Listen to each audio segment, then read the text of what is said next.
Today's talk really is concentrated on sort of episode 3 of the Nikola trucking comments regarding Tesla being a fraud and impossible.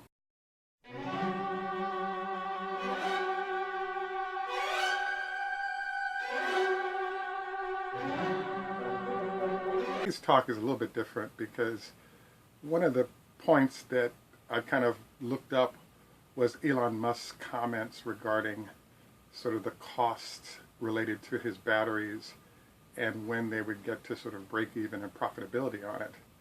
So there is a sort of teeny bit of fraud, if you will, going on relative to the real cost of batteries / the real cost of the vehicles.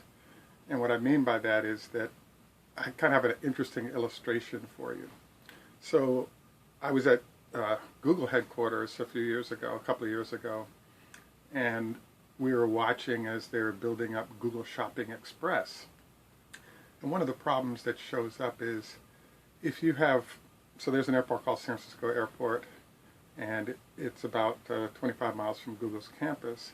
So if you order something and it's flown into the airport, and then a Google Shopping Express person picks up that package at the airport and delivers it to Google's headquarters, that trip is about a half hour each way.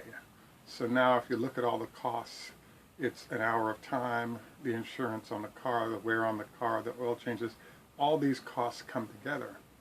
So in theory, if that's a $50,000 a year person, you end up with an interesting situation where the net of it is that you have to charge, $50 to $100 to sort of break even on that direct delivery.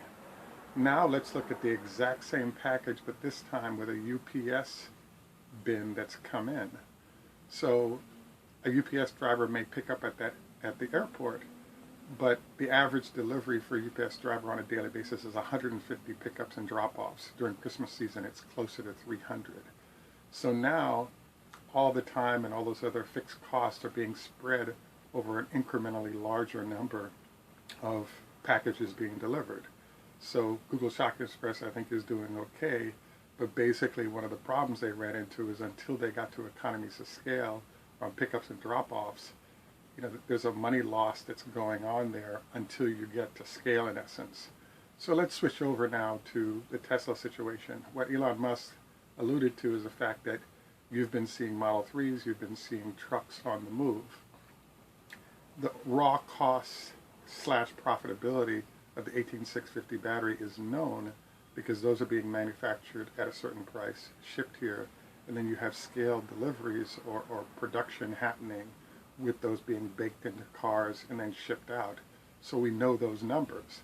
The challenge, though, where we sort of get into the fraud fiction zone is there's a whole bunch of numbers that are not known on the Model 3, and in particular on the 2170 battery packs that are inside. And those unknowns, in this case that I'm covering, focus on the fact that we don't know exactly what those cost numbers were, but Elon Musk articulated that they wouldn't get to break-even / profitability until they got to scale on deliveries, both production and completion of vehicles coming off of those batteries. So yes, you did see working prototypes of all the above cars sold, but ballpark, that wasn't the price point that those cars were sold at. It was nowhere near what their real cost was, because you're kind of scaling up and ramping up the factory. So I have to admit, this also answers a question for me, which was, if they've got those 300 to 500, 800, whatever out there, why didn't they just keep making it like that? And I think that if you have a lot of man hours of labor going in, you're increasing the amount of losses you're taking on the labor side, as well as the battery and other sort of product side. So they really do need scale to get that going. Trucks is a similar situation. Obviously, hand built. It looks like they have 5 prototypes they're working with. Those are definitely $1 million copies that you see there completed. But again, once we get into scale, all those numbers it becomes a profitability that you can see situation. I'm not going to do it this time in terms of focusing on a teardown of what I believe the costs are and why the 2170 is a better cost than 18650 and how that gets baked into vehicles. I think that we've covered that on some other videos you've seen. I'm going to get back into it again now that we're getting more information coming in after this. So the second half of my talk today I wanted to focus on is sort of Nikola and their fraud assessment of Tesla. The first thing that came to mind was, why in the world would you want to say, Tesla is a fraud when you have your customers for multiple months driving the trucks that you're claiming are a fraud and keeping data track on them to see how they're performing, to see if they legitimately can do what they say they're going to do. So I think one level of fraud, which is, does it exist and can it do the work that Tesla has said, you have to say that that part of the fraud conversation in Tesla, you got to throw that out the window.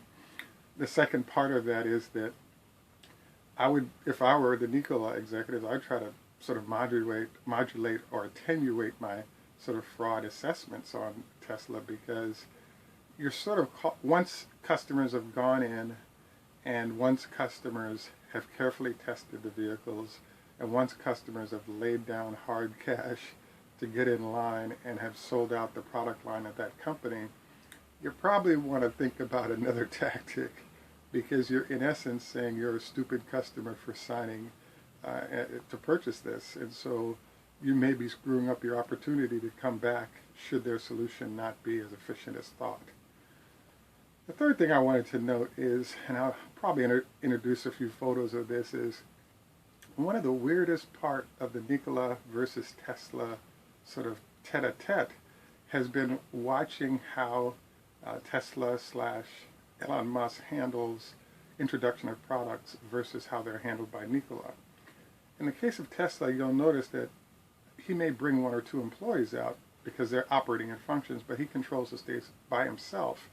And the number one thing you don't see is suppliers on the stage with him. In the case of Nikola, every time they presented trucks or that I've seen any of these introductions, there's a long process of introducing all of the partners that they've recruited to come to stage. And it gives you the impression that in reality, the thing really doesn't exist and it's not going to work, because they spend so much time on the PR side of the house instead of on this is who we are, what we do, and we do it well. There are no illustrations of that in motion. And so when you combine that with the fact that nobody can drive the trucks or been seen driving them or the truck towing anything, I think it really puts the company in a bad light to be casting aspersions on fraud at Tesla when you don't have a prototype that's running. So, at any rate, I don't know if this thing will ever work, but I have to pull back on one of the assumptions that I also made in recent weeks, and that is that I thought that there were a lot of outs that Nikola had as solutions to the situation right now. And one of them that I thought was available was simply to go to 18650 batteries and just offer a truck product that had shorter miles on it.